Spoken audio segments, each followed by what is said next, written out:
Yokohama na evaporator assembly, kalagay sa box pang minibus. No? So, kung titignan mo yung mga van kasi natin, parang minibus. So, applicable to dun sa kagaya nito kakabitan namin yung Kia Prego ko na van. Okay, buksan muna natin. So may kasama siyang drain hose.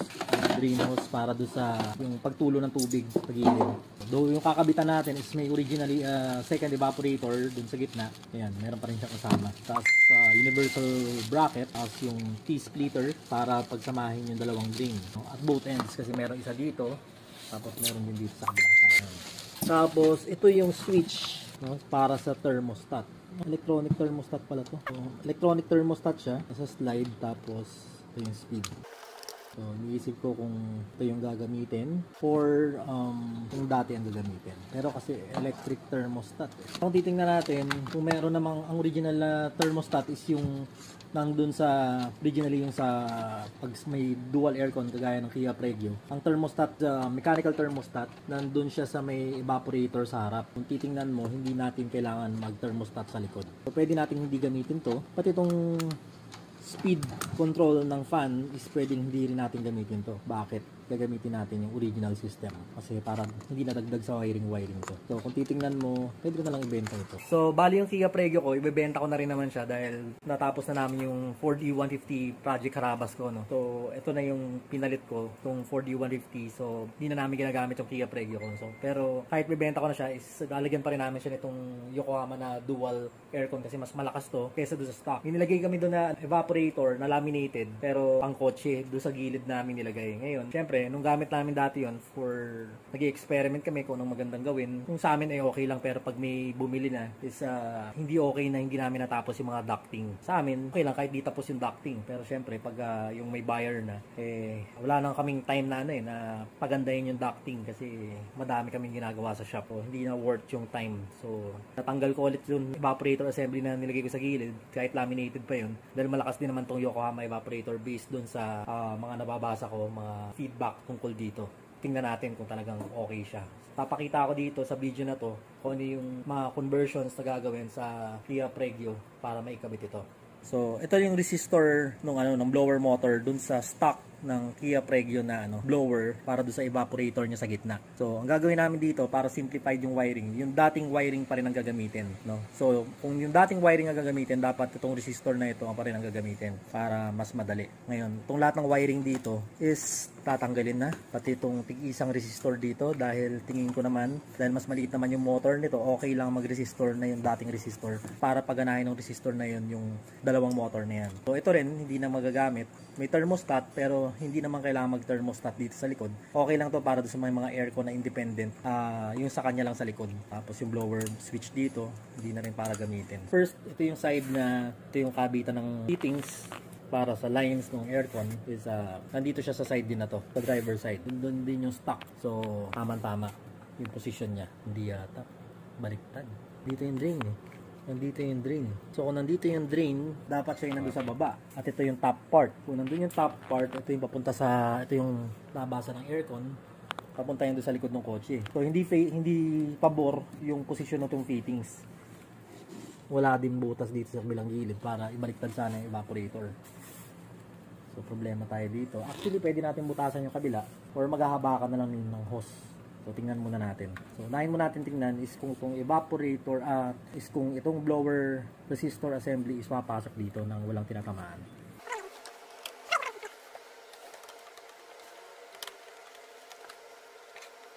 Tingnan natin kung may tatamaan.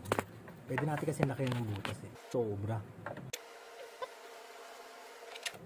So, yung lapad niya, parehas naman. Yan, pumasok na siya.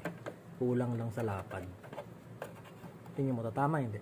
Problema is curved Naka-curved to Ay, hindi rin pala ubra dyan. Tama yung sakit. Tagalin mo na yung stock.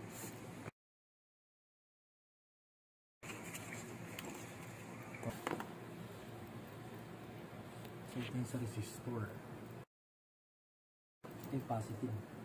Itong socket na to is isasaksak lang dito sa aircon switch. Tapos ito, i-ground lang. So, ayan. Naka-wiring is i-ground to. Siyempre, para magkaroon ng ground yung motor, dito rin naman yung bracket, mounting bracket. Kailangan matornilyo dito.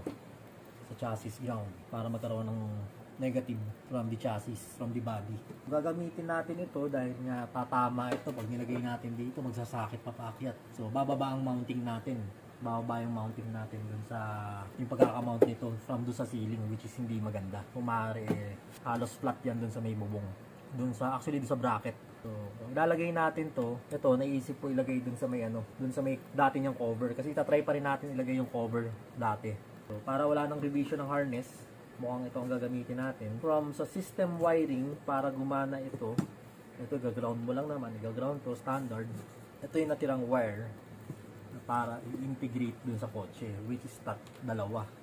So, sigurado yung positive is yung positive para sa 12 volts.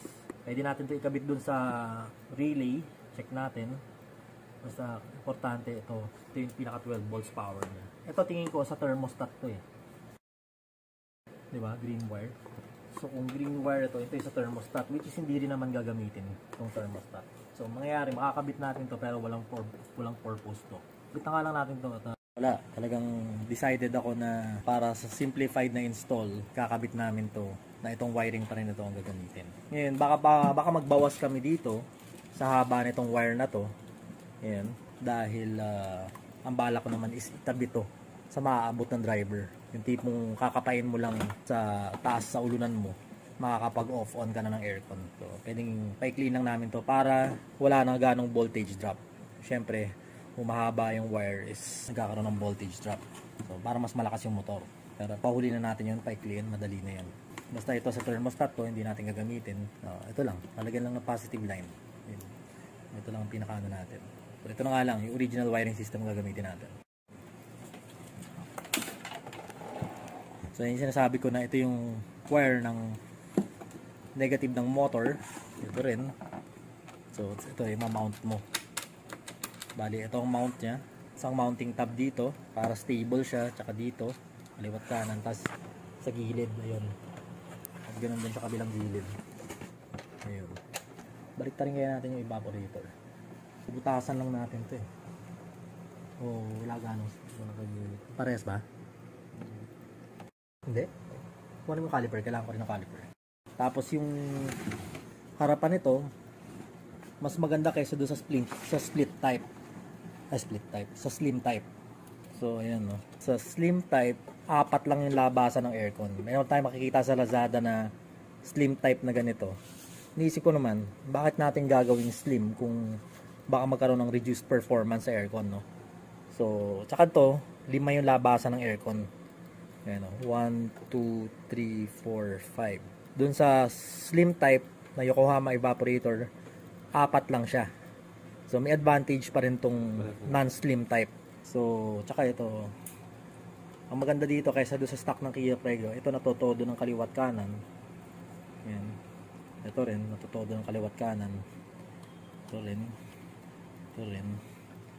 Ayan din. Tapos ito, nasasara pag nalalamigan na yung nakatapat na tao dito nakaupo sa likod. Ito rin, nasasara din. So, nasasara din. So, okay siya. Pag isa lang binuksan mo, syempre, yung binubugang hangin ng dalawang blower na dumadaan doon sa evaporator is nakatodo dito sa isa. Mas lumalakas yung buga dito sigurado.